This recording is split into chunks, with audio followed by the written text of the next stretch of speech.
Believe it or not, we have come to the final chapter of Robert Jenson's Volume 1 of his Systematic Theology. And because it is Volume 1, this final chapter is really a transitional chapter to Volume 2. Volume 1 addressed the doctrine of God. Volume 2 addresses what takes place when God goes out of himself as creative spirit. So Volume 2 addresses the works of God, or creation, and the work of salvation. So he concludes Volume 1 with what I would call a transitional epistemology, and he starts right out in the first moment of outlining the epistemology program, but then he wants to address ethics and aesthetics in the same brief chapter. So he addresses really all three issues, but they're all nested within epistemology. So he will actually take up epistemology, ethics, and aesthetics.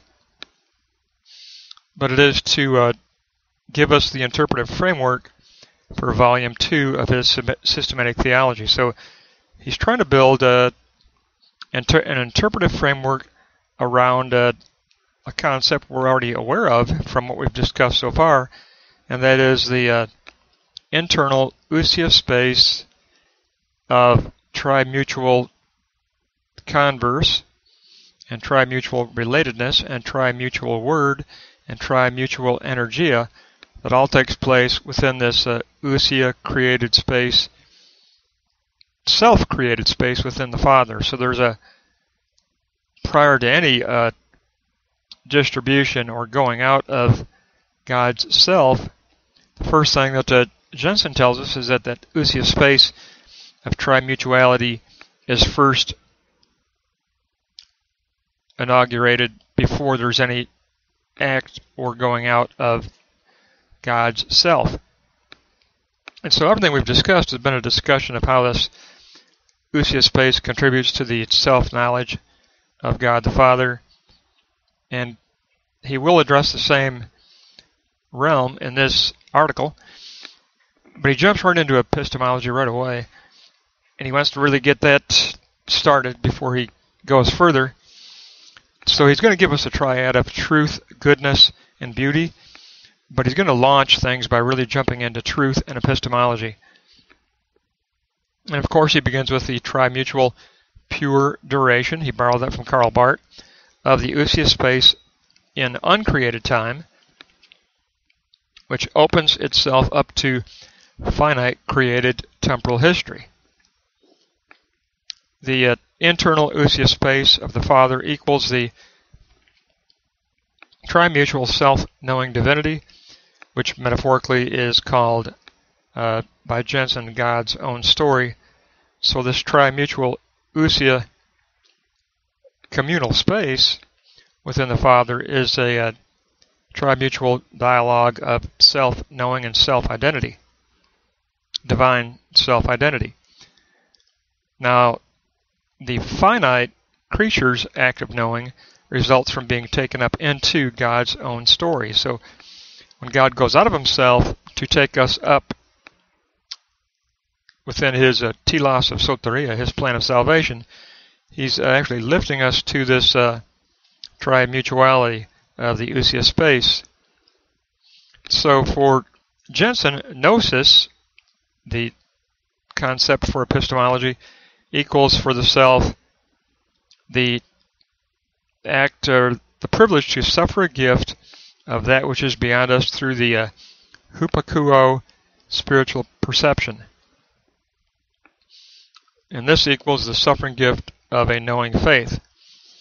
Now he does take up the Judaic perspective and Judaic platform again, and so he talks about the intersubjective communal knowing, or the intersubjective communal epistemology. The beyond of Lucia space is mediated through triune life and actuality, which is the church for him. It is the hypostasis unity actualized in the koinonia fellowship of the ecclesia church. Therefore, the conditional possibilities of Gnosis are equal to the current concretion of the church. And therefore, the mediation of this actualized Lucia space is very specific for Jenson. It involves 5 steps. We begin with the Christ event, and then we pass through the speech act of the Koinonia fellowship. That creates word event, and that word event ends up in an action of inaugurating a dialectic of solicitude and response from others. And so we have the 4th moment of a solicitude-response dialectic. And then out of that solicitude-response dialectic of the word event, true conceptual gnosis will evolve. So the speech act of the church in recital and rehearsal of the Christ event creates a solicitude-response dialectic. And out of that solicitude-response dialectic, there can evolve a conceptual gnosis. But it all begins with God giving himself as object in the Son crucified and risen, which is the event of God going out of himself.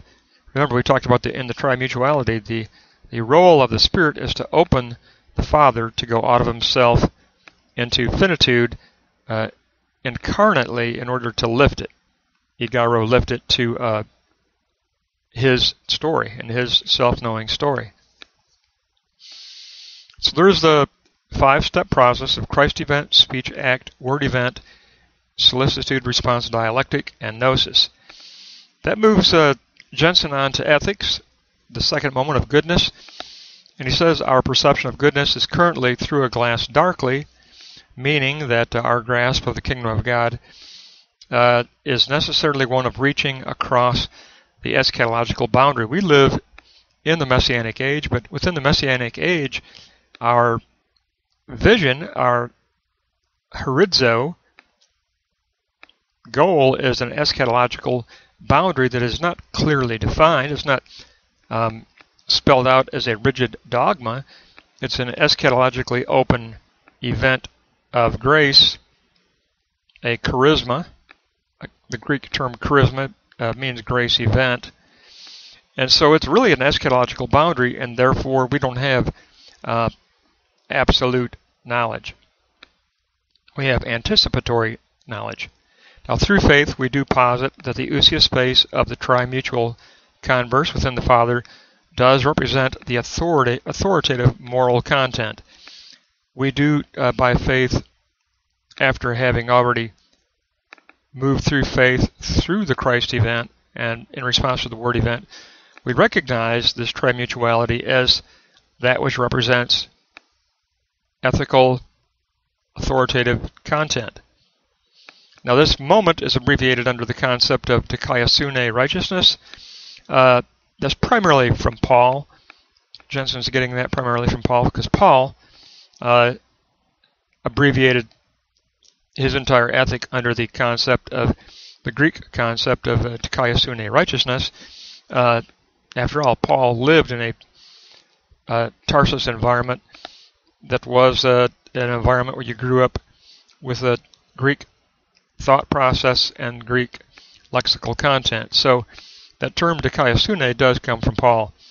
Now for Israel, the dikaiosune equaled Torah, Jenson tells us, and a faithful and distributed community, or koinonia fellowship, is that which evolves out of the ousia space that speaks Torah and gospel. So this ousia space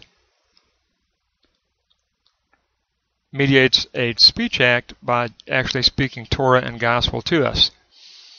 Now, Jenson also mentions the concept of hiddenness because it ties in with that through a glass darkly. The clear path of God's elective intentionality is still unforeseeable as a conceptual, rational truth. Our gnosis is always anticipatory.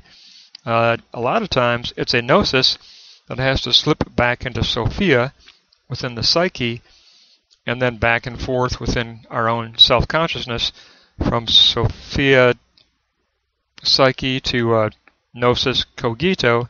So we've got our own interior dialectic between the psyche and the cogito, and we never get a real sharp rationalistic definition of God's intentionality. It's always anticipatory, through a glass darkly, always a horizo evaluation across the great eschatological boundary of God's promise through Christ. This eschatology is hidden in the scandal of Jesus crucified. That takes Jenson to his third moment of aesthetics or beauty, and he says the trimutual converse of the ousia space becomes righteousness as the internal perfect communal harmony, and the church, or the actuality of that ousia space, is to evolve by implementing the Greek concept of epikorregio.